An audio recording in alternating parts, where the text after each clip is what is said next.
रजा साहब, ये एक नया पहलू है जिस पे उज़ैफा साहब बात कर रहे हैं कि अगर किसी ने, ज़ाहिर है एक जुर्म है और एक गलत बात है। पीटीआई के बहुत सारे लोग हैं जो मानते ही नहीं हैं कि 9 मई हुआ है। वो कहते हैं कि ये खुद ही किसी ने साजिश की है। वो कहते हैं आप ढूंढें किसने किया। तो वो जो डिनाइल है उसकी वजह से भी ज़ाहिर है गुस्सा बढ़ता चला गया और उसकी वजह से दूरी और तलखी बढ़ती चली गई। तो आपको लगता है कि अब इन सज़ाओं के बाद जहाँ पे फोरम्स हैं, अपीलों में जाएं, लेकिन सियासत को अब आगे बढ़ाएं हम 9 मई से? बिल्कुल। देखें, दो तीन बातें बड़ी इंपॉर्टेंट हैं समझने की है।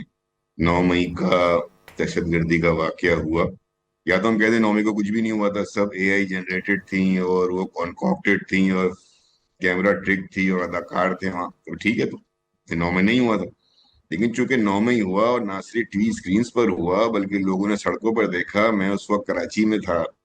मेरे सामने शारा फैसल पे नर्सरी के स्टॉप के पास रेंजर्स की चौकी को जलाया पीटीआई के लोग थे। उस रेंजर्स की चौकी से चंद कदम के फासले पर पीटीआई का कराची ऑफिस है। ये तो मैं आई विटनेस हूँ, जो मैंने देखा वहां कर रहे थे। उसके बाद वो गलियों में दौड़कर आए और गलियों में गाड़ियों को उन्होंने शीशे तोड़े, गुस्से का इजहार किया। जाहिर है कि उनका एक पॉलिटिकल रिएक्शन था, प्रोटेस्ट का अंदाज खराब था।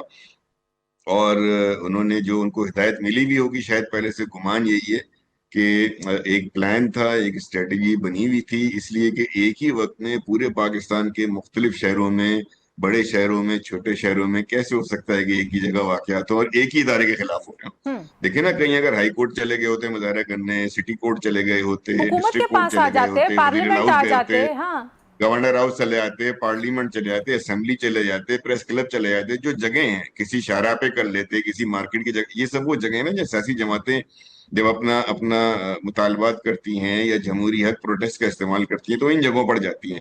अब ये तो एक निराली बात हुई कि सारे मुल्क में एक ही इदारे की इंस्टॉलेशंस पर, उनके दफातर पर, उनके उनके उनकी जो म्यूजियम्स हैं उन पर, उनके वॉर जो उनके तमाम चीजें हैं उसके ऊपर जाकर रेडियो पाकिस्तान पर लेकिन आप सर कर रहे अब हैं, तो तो ये हो तो गया एक ना। फिर नहीं, प्लान है ना। अब तो अदालतों ने दे दी ना सजाएं। मैं ये कह रही हूँ अब इससे आगे कैसे नहीं, बढ़ेंगे? मैं आ रहा हूँ, उसी तरफ आ रहा हूँ कि पहले तो इसको मान लेना कि 9 मई हुआ था तो किसी को सजा तो होनी है ना। हम्म। अब पूरे पाकिस्तान में हर आदमी ये बोल दे जी मैं भी नहीं था, वो भी नहीं थे, तो ये तो नहीं हो सकता। जबकि बानी खुद कह रहे हैं, जब रिहा हुए थे कुछ दिनों के लिए, उन्होंने कहा कि मैं नहीं कहा था। तो अब पोजीशन ये है कि जाहिर है कि अब सजा हो गई है और सजा भी जो है वो एटीसी से हुई है। भी इनके पास अगर ये कहते हैं कि उसमें कानूनी सुकम है और बड़े मज़ाक़खेज़ फैसले हैं तो इनके हक की बात है। जो ज़ैफर साहब बात कर रहे थे कि जो तहरीक चलनी होती है उसमें इजाज़तों की ज़रूरत नहीं होती, लेकिन ज़ाहिर है पीटीआई के साथ एक मामला तो रहा है। पीटीआई जहाँ जलसा करने की इजाज़त मांग रही थी, हुकूमत वहाँ पे देती नहीं। जहाँ पे हुकूमत कहती है, पीटीआई वहाँ पे रुकती नहीं। तो अब आपको लगता है कि जो अब 5 अगस्त की तारीख है उसमें भी कोई ऐसा ही हमें सूरत हाल नज़र आ रही होगी? ये तो मुझे नहीं पता, लेकिन इजाजत तो लेनी पड़ती है। बगैर इजाजत के तो ये तो कानून की पासदारी नहीं हुई। राइट टू फ्रीडम है, आइन है, मेरे ख्याल में 15 है या कौन से आर्टिकल है, नईम भाई बेहतर बताएंगे। उन सब में जितने भी राइट्स हैं आपके पास, वो इस जिम्मेदारी के साथ हैं कि आप मौजूदा जो पाबंदी है, कानून है, उसकी आप एहतराम करेंगे और उसके मुताबिक, इजाजत के मुताबिक आप काम करेंगे। इजाजत लेनी पड़ती है। मेरे ख्याल में जो कहना चाह रहे हैं वो ये कि अगर इजाजत ना मिले तो आप अपना जम फिर भी करते हैं, बेशक आपकी गिरफ्तारियां हो तो नहीं। ये इजाजत तो लेनी पड़ेगी, कानून है, कानून के तहत काम करना पड़ेगा। जहां तक आप मुकदमात की बात कर रही थी, मैं सुन रहा था, शायद पहले मेरी ऑडियो नहीं आ पाई। कुछ कनेक्शन का इशू है। मैं बस का एंड ये करना चाह रहा था कि देखें, 9 मई का वाकया हुआ है, वो XYZ ने किया हो, ग्राउंड पे खड़े होकर जैद ने किया हो, बकर ने किया हो, लेकिन ये तो बड़ा क्लैरिटी है ना कि बानी ने ये भी कहा कि वहां जाना है। उन्होंने कहा कि मैंने वहां जाके कहा था कि पुरअमन मुजाहरा करना, मैंने ये थोड़ी कहा था कि हमला कर देना। तो भाई जब आप क्राउड जमा करके, मॉब जमा करके, without any discipline, without any leadership, बकौल उनके लीडरशिप ही नहीं थी वहां, तो अगर लीडरशिप भी नहीं थी और कुछ भी नहीं था तो आपने मॉब को भेजा क्यों ऐसी जगह पे? तो इंसाइटमेंट, इंस्टिगेशन आ गई ना। क्लासिकल डेफिनेशन है आर्टिकल एंटी टेररिज्म एक्ट की।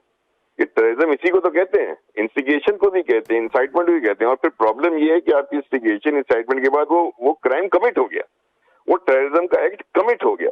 तो ये तो पूरी एक चेन बन गई ना, plan, strategy, incitement, instigation and the act was committed.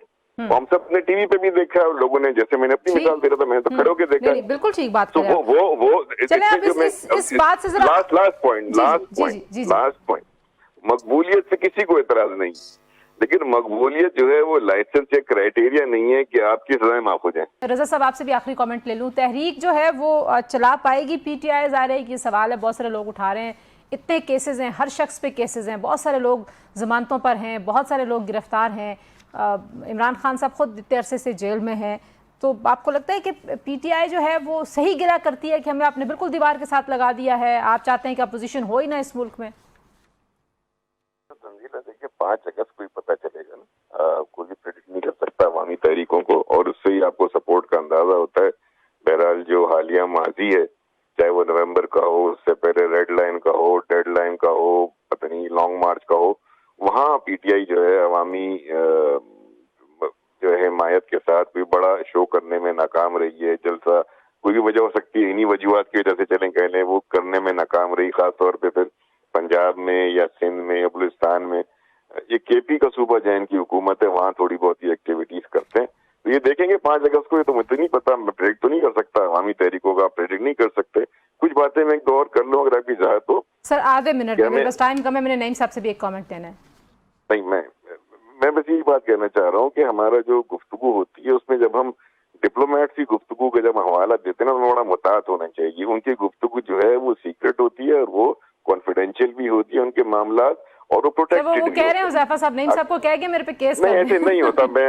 जी, जी। मैं बात उसूल की कर रहा हूँ ना, मुकदमे की नहीं कर रहा। नहीं, ये बिल्कुल, डिप्लोमेट बिल्कुल से गुफ्तगू, रियासतों के मामला, ये प्रोटेक्टेड मामला होते हैं, इस तरह मीडिया में करना मुनासिब बात नहीं। मुनासिब नहीं है, सच भी हो तब भी मुनासिब